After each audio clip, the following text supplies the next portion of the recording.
Covid కాలంలో ఎంతో మందికి సేవ చేసి ఎంతో మంది అభిమానులను చూరుకున్నటువంటి బాలీవుడ్ నటుడు సోనూ సూద్ మనకందరికీ సుపరిచితమైనటువంటి వ్యక్తి కోవిడ్ కాలంలో సేవ చేసి హీరో అని కొనియాడబడ్డాడు.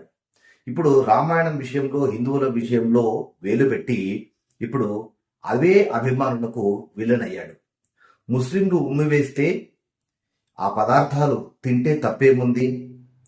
రాముడు కూడా శబరి ఎంగిలి చేసి ఇచ్చినటువంటి ఆహార పదార్థాలు తినలేదా అని మనకే నీతి బోధ చేసేటువంటి క్రమంలో ట్వీట్ చేశాడు.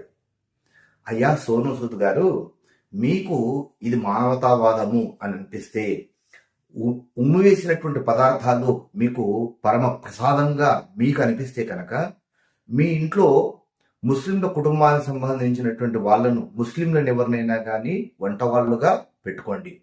రోజు వాళ్ళ చేత వంట చేయించుకొని ఆ వంట